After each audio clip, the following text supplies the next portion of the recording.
SHO बनाने के लिए कुछ इंस्पेक्टर से घूस दिए थे। क्या आधार है आपके इस आरोप का और इसके जरिए क्या डिमांड है? देखिए, दिल्ली के अंदर राजनीतिक गलियारों में और दिल्ली की जनता जमाने से बात करती आ रही है कि जी अफवाह बहुत गर्म है और बहुत कॉन्फिडेंट है बताने वाले लोग कि दिल्ली के एसएचओ के अपॉइंटमेंट के दौरान लाखों करोड़ों की रिश्वत चलती है। बताने को तो, दिखाने को तो ये करते हैं कि स्क्रीनिंग कमेटी बैठती है, इंस्पेक्टरों का इंटरव्यू होता है, लेकिन एक मूवी भी बनी थी पिछले कुछ समय पहले कि एसएचओ चांदनी चौक का हो तो उसकी बोली इतनी लगेगी, खारी बावली का हो तो उसकी बोली इतनी लगेगी। हर सीट की बोली अलग अलग है। बहुत दुखद है।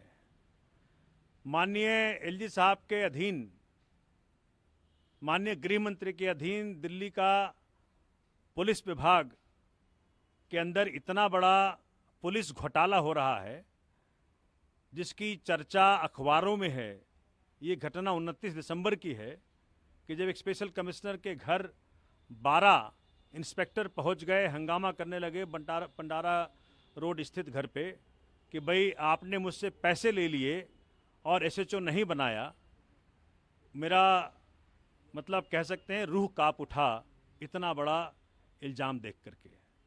अब जो एसएचओ करोड़ों रुपए रिश्वत देख करके आएगा वो सेवा करने नहीं आएगा। वो 2 करोड़ का 20 करोड़ बनाएगा, 4 करोड़ का 40 करोड़ बनाएगा, उसका यही काम है। तभी तो दिल्ली के अंदर क्राइम का रेट बढ़ रहा है, क्योंकि अगर पुलिस का ध्यान जनता के क्राइम घटाने पे ना हो, पैसा देने पे और पैसा बनाने पे हो, तो वहाँ कितनी सेवा हो जाएगी। तो आज गृह मंत्री जी को मैं दरख्वास्त कर रहा हूँ, माननीय एलजी साहब को दरख्वास्त कर रहा हूँ कि ये जो अखबार में छपा है कि पैसे लेने के बावजूद एसएचओ नहीं बनाने पर इंस्पेक्टरों ने किया हंगामा, क्या इतनी हिंदी समझ में नहीं आती है क्या हमें या माननीय गृह मंत्री को, माननीय एलजी साहब को? आप अपनी तरफ से कोई शिकायत तो ये या कंप्लेन करेंगे? मुझे बताएं कि अगर इसके बावजूद भी शिकायत की आवश्यकता हो तो हम कर देंगे।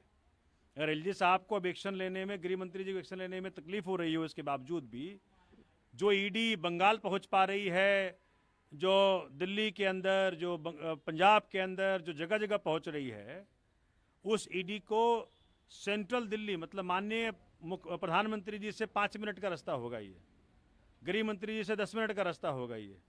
तो क्या यहाँ ईडी को पहुंचने में तकलीफ हो रही है? जब नाम तक दिया हुआ है, जब एड्रेस तक दिया हुआ है, जब पूरी घटनाक्रम दी हुई है। और जान करके और हैरानी हुई कि सीपी साहब ने अपने अधिकारियों को वहां उनको शांत करने को भेजा, अरेस्ट करने को नहीं भेजा कि अरेस्ट करो ये व्यक्ति जो 30 तारीख को रिटायर हुआ, जिसके ऊपर इल्जाम है, शांत करने को भेजा। और कह रहा है अखबार कि भाई कुछ लोगों को वापस कर दिया गया पैसा और कुछ को 5 तारीख को वापस कर देंगे। मुझे बताइए, इतनी अंधेर गर्दी, इतना बड़ा भ्रष्टाचार का अड्डा बन गया दिल्ली पुलिस, और सब कोई मुख है, सब कोई चुप है। जी, एक दूसरा मुद्दा है दिल्ली में अभी क्यों है और फॉग की अभी भी देखा जा रहा है, प्रदूषण का स्तर अभी भी लगातार बना हुआ है। लेकिन इसी बीच स्मॉग टावर दूसरी बार एक तरह से बंद हो गया फिर से। इससे पहले जब बंद हुआ था तो मामला सुप्रीम कोर्ट तक गया, फिर से बंद कर देगा। और इस बार मामला बताया गया है कि वहाँ के जो कर्मी हैं उनको सैलरी नहीं दी जा सकी, इसलिए उन लोगों ने ताला लगा दिया वहाँ पे। देखिए, मैं बता रहा हूं आपको, चूंकि आम आदमी पार्टी की सरकार को दिल्ली में भाजपा चुनाव में नहीं हरा पा रही है, और इसी कारण से बैकडोर के माध्यम से दिल्ली के जनता को तंग करने के लिए सर्विसेज के ऊपर कानून बना दिया गया कि जिस सरकार को दिल्ली की जनता ने चुना सेवा करने के लिए, जिस जनता के लिए अरविंद केजरीवाल जी ने गजब के स्कूल, अस्पताल, पानी, बिजली, फ्री बस राइड, क्या क्या नहीं कर दिया, उससे घबरा करके जो सर्विसेज डिपार्टमेंट का एडमिनिस्ट्रेटिव कंट्रोल छीना गया। इसीलिए छीना गया कि जब जनता को स्मोक टावर की ज़रूरत हो तो उसको बंद कर दो, जब जनता को अच्छे बसेज की ज़रूरत हो उसमें उसके अंदर आप रोड़ा लगाओ, जब जनता को, मतलब जब जब जो सहूलियत आम आदमी पार्टी केजरीवाल जी देने का प्रयत्न कर रहे हैं उस पर कुछ ना कुछ रोड़ा लगाने की तैयारी करते हैं ये।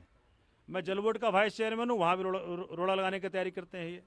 तो मैं आज आपके माध्यम से एलजी साहब से, माननीय प्रधानमंत्री जी से पूछना चाहता हूँ कि डेमोक्रेसी के अंदर जिस किसी व्यक्ति को जनता ताकत दे उसकी इज्जत करनी चाहिए, उसका मान रखना चाहिए।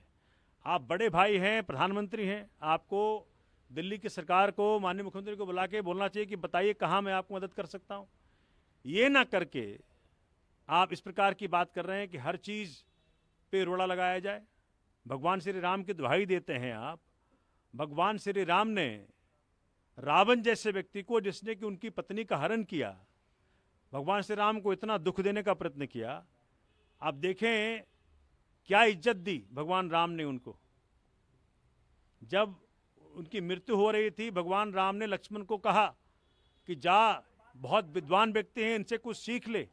लक्ष्मण खड़े हुए सिर के पास, भगवान श्री राम ने कहा कि पैर के पास खड़े हो, तब जाकर के चरणों के पास खड़ा होना होता है। आप सोचें कि इतनी इज्जत दी भगवान श्री राम ने अपने दुश्मन को। हम तो राजनीतिक दुश्मन है, अगर दुश्मन भी मानते हो तो। हमने तो कुछ नहीं किया आपके साथ।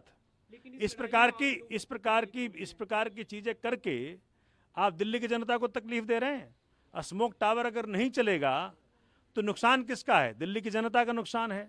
आम आदमी पार्टी बार बार सुप्रीम कोर्ट जाती है हर छोटे छोटे मुद्दे पे। सुप्रीम कोर्ट को भी लगता है कि भाई किस प्रकार से तंग किया जा रहा है। तो सर्विसेज डिपार्टमेंट जब 11 मई 2023 को दे दिया गया था दिल्ली सरकार को, तो उस पर क्या जरूरत थी कानून बनाने की? आप अच्छा काम करते, 7 MP आपके दिल्ली में हैं, आप और अच्छा काम करते, चुनाव लड़ते अच्छे से। तो ये तो गलत बात है जो आप कर रहे हैं। एक दूसरा मुद्दा, आज गुजरात में अरविंद केजरीवाल, वहाँ के आपके डेडियापाड़ा से विधायक हैं, वो अभी जेल में बंद हैं, उनके समर्थन में रैली थी और उसी रैली में अरविंद केजरीवाल ने घोषणा की है कि भरूच से लोकसभा का चुनाव लड़ेंगे। आम आदमी पार्टी ने एक तरह से अपना पहला कैंडिडेट मैदान में उतार दिया है लोकसभा के लिए। देखिए, जब से आम आदमी पार्टी बनी है, चाहे वो दिल्ली में राज्यसभा हो, लोकसभा हो, दिल्ली की विधानसभा, पंजाब की विधानसभा हो, गुजरात की विधानसभा हो, गोवा की विधानसभा हो, दिल्ली में MCD हो, हर तरफ सिर्फ और सिर्फ आम आदमियों को भेजा है आम आदमी पार्टी और अरविंद केजरीवाल जी ने। जो भरूच के अंदर माननीय केजरीवाल साहब ने अनाउंसमेंट की है, ये उसी बात का प्रतीक है कि अगर आम आदमी की आवाज लोकसभा में और राज्यसभा में और विधानसभा में गूंजनी है तो सिर्फ आम आदमी पार्टी कर सकती है। वसावा साहब के साथ जो अन्याय किया है गुजरात की सरकार ने, झूठे केस में फंसाने का प्रयत्न किया है, ये सबको जग जाहिर है। आदिवासियों के चहेते होने का ढोंग रचते हैं ये, लेकिन जब एक आदिवासी नेता उभरता है तो उसको तंग करने के लिए, उसको जलील करने के लिए ना सिर्फ उसको बंद करते हैं, उनकी पत्नी को ही बंद कर देते हैं। इससे बड़ी कायरतापूर्ण कार्य क्या होगा? तो आज केजरीवाल साहब ने गुजरात की धरती पे खड़े होकर के एक आदिवासी साथी की जो बात कही है कि हम लोकसभा में उनको भेजेंगे, आम आदमी पार्टी के टिकट पर वो जाएंगे, इससे बड़ा बात आदिवासी समाज के लिए नहीं हो सकता।